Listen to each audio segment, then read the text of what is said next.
Hey everybody, welcome back to the shop. It's been quite a few days since I've caught you guys up on what's going on, but there has been quite a bit taken care of since the last time I talked to you guys. A big addition that I haven't really talked to you guys too much about has been my shop.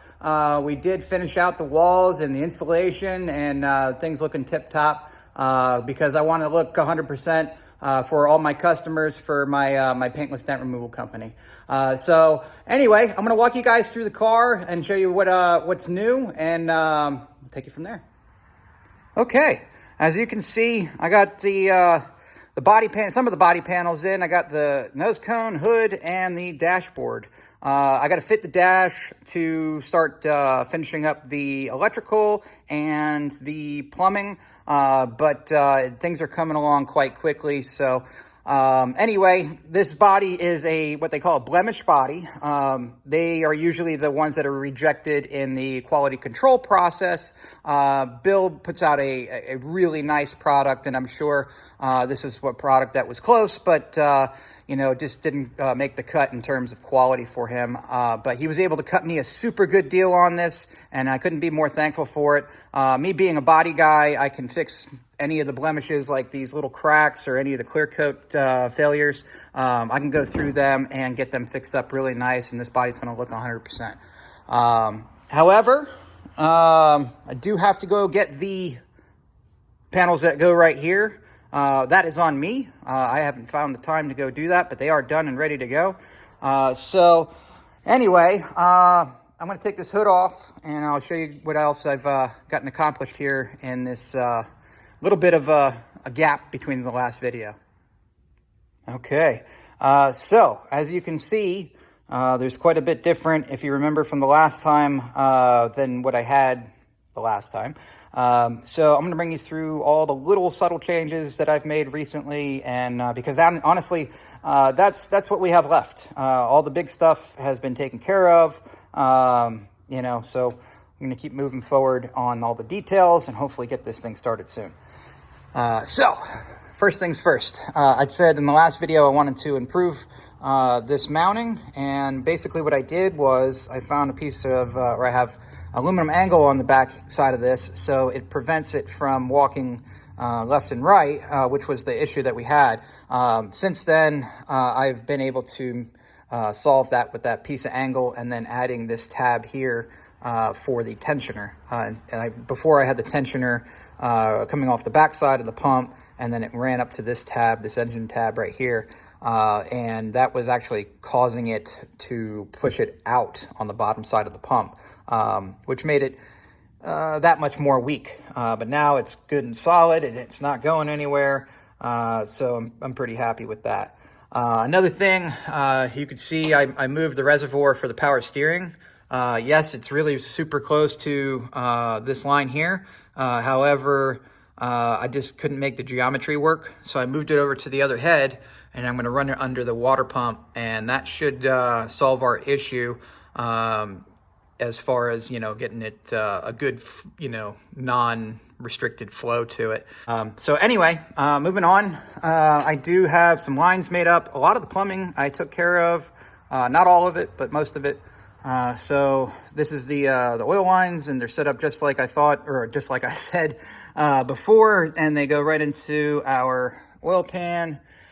Welded on those bungs when I was making it, and I think they came out pretty nice. So that's it for as far as the oiling system goes, as far as the plumbing for it. Moving on, I have these guys. I'm starting to trying to figure out what is going to be mounted onto the dashboard. These go to the from the master cylinder, the brake master cylinder to the brake master cylinder reservoir to the brake master cylinder. So these two guys will mount up on the firewall right here, firewall, dashboard, whatever you want to call it. But anyway, I'll shorten these up, and they'll plumb right to the bottom side of this. That'll mount on there, and then I think it'll look pretty good. So, and it keeps it out of the cockpit. A lot of traditional sprint cars run their the reservoirs right on top of here. Obviously, that's not an option with having the two back to back. So, and plus there's no room going up either. So anyway, that was all I was able to accomplish on the brakes. Moving on. We did figure out what we're going to do here. This tab right here, or this ear, whatever you want to call this, on this part was knocking into the clamp right here. So Jordan Mackison is hooking me up with a spacer that will go over this, a kind of like this. He's actually going to take one of these, and then he's going to bore that out and then put a slit in it to capture the bearing that's in there, just like these clamps have on there now. So that should solve that issue. I know I'm going to have to play around with the spacing of this, but this is going to lock that spacer in. We don't want this to interfere, the two heads on here, we don't want them to interfere with each other at all. So we did measure this, and I think we put it just enough out to where this had like, I don't know, 1/8 of an inch gap between the two bolts. But, you know, we'll have to make it and see. So moving on, the fuel cell, it's all ready to go. It needs... Some of this needs ground. These corners need to be rounded off.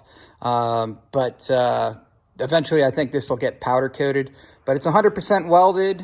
I found out how I was going to mount it, obviously. So these are actually mounts that would be for a traditional tail tank like that one.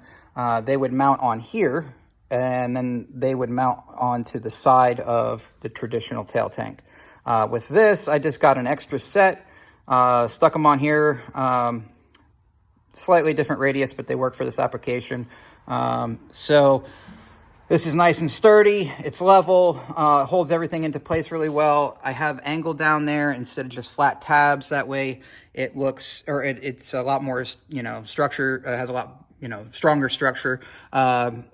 Again, all these corners need to be round off to make it look, you know, a little bit more professional. Just wanted to see if it was going to work. We're going to leave it on there until we get this thing started. And then once we get it started, we'll take several things off and send them out for coating and for to do, you know, like some post-processing. So you could see here, I started the fuel plumbing.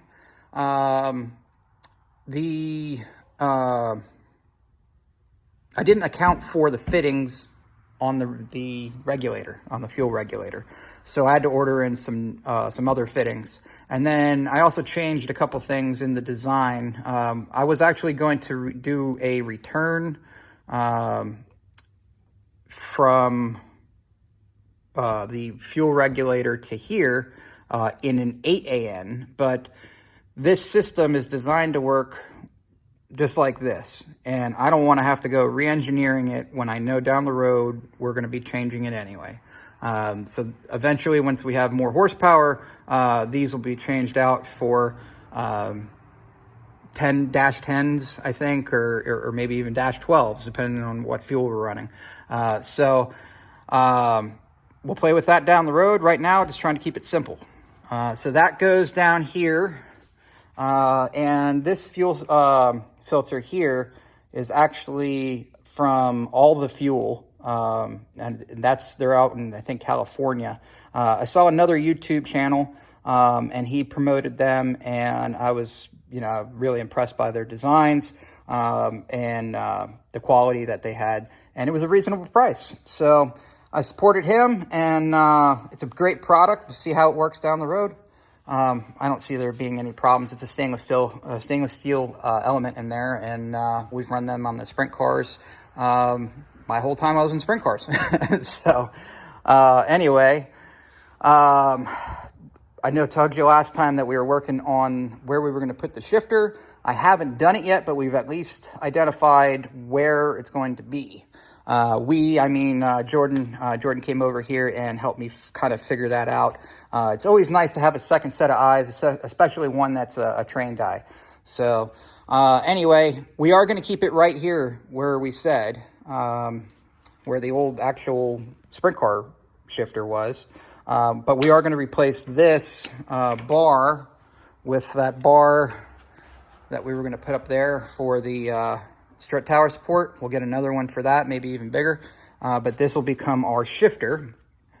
So this will get lopped off down here where the end of that shifter cable is, right there. And then there's going to be a notch cut in this, and then I'll drill a hole, and then I'll put that in there for the shifter cable to ride on, I guess. Anyway, you can see some of this power steering plumbing is done. About the only thing I have to do left on the power steering plumbing is run the actual line we were just talking about from here over to the pump. But the return and the pressure line have been run. This one I ran because this one has to return to the reservoir, so I ran on this side. And then there's another one right here, and that goes straight down to the pump. So I think it's going to look pretty good. I know I'm going to have to go back through some of this stuff when I'm done to try to make it look a little bit better aesthetically, but as far as function goes, I'm sure everything's fine. Knock on wood. Anyway, I wanted to be proactive on finishing up some of the fuel stuff. So I ran the line from here, and I think I'm going to run it like this. So it's going to run down this frame rail, and then they're going to come up through this panel here. I might replace this panel, just use this one as a template. I'm not really sure. Figure it out down the road. But I'm going to put drill holes in here, and then put grommets in there, and then run those hoses right through that. And I think it'll look clean. No need for bulkheads. Bulkheads are, double-edged sword. They're nice, they look good, and they're convenient, but they also are another place where you could have a failure, like a leak or a crack, or something like that. And then not to mention, they are a little bit heavier. On this, right now we're not really concentrating on the weight factor of everything. I'd like to be around 1,700 pounds. But we're not concentrating on it just yet. We're just trying to get it working. And then once we get it working, then we can go back and revise things and make it a little bit better as far as weight and trying to suit it to our needs. So anyway, all I had to do for the reservoir here was I flipped it over, and then I had to re-drill. I had I put a slot in this side just so that can fit, left and right, because it was a little bit off. And then I had to drill out the riv nuts and then flip them around to this side. So everything's looking pretty good. All the plumbing for the cooling is done. I think that came out pretty nice. Obviously my welds could be better, but I think they're probably pretty good. Good enough to hold the pressure. So I'm going to do another pressure test on that here pretty soon. But another thing I did, this was under recommendation from Jordan, actually. When he was checking it out, he was seeing if this would move left and right. And it did just a little bit, but it was enough to be like, nah, let's see if we can beef this thing up a little bit. So he gave me the idea of doing basically this here. Now, I'm probably going to make a different spacer here, but this works for now. I had to put another tab down here. So I have a tab bolted on basically just like this one is. But then I have a longer bolt going through. And then that longer bolt pushes this tensioner out further. So it's not pushing left and right anymore. It's just pushing up and down. It is a little bit off. I think I need to get a little bit longer bolt to make it go to the right even bit more. But I think for now it's good. Plus, in doing that, it made the structure that much more sturdy. So if you push on the belt, nothing's moving. So I'm pretty happy with that. So anyway, guys, things I got to do to get it started are fit the dashboard with all the stuff that, as far as the fuel goes. I don't necessarily need to worry about the master cylinder or mounting the electronics or the switches just yet, but the fuel definitely have to get done, and I'm not going to run fuel lines until I know exactly how long they need to be, and in order to do that, I have to mount the dashboard. But after I do that and finish up all the plumbing, I'm going to start putting oil in it, start to prime things. I'm going to construct the quick start tune they have. It's basically just a tune to get it started. It's not something you really run it on. But once I get all that stuff in there and loaded and all that stuff, then we could start it up. And, hopefully everything goes well. So anyway, guys, that's all I got for you today. I know it's been a little bit long-winded compared to some of the other videos, but I'm pretty excited about all the new additions and the progress that I've made. I almost forgot the shop. So all the walls, I think you've seen probably in the last videos that the walls were only finished up to a point, up to that molding right there. But my buddy Kyle and Justin, they came over here and they were able to knock all this stuff out in like 2 days. And that includes all of that, all the molding, some of the insulation they had to finish out. Yes, I know the shop's a little bit of a mess, but at least I got some of the stuff pushed back to where it needs to go. These cabinets here, I have to repaint them, but as soon as that's done, they'll probably go over there. That needs to be all cleaned up anyway, but yeah, so things are coming along. Eventually I'm going to get this painted white, get some other stuff done on the outside, but it's a good home for this thing, and I'm really appreciative everyone that's helped me along over the years.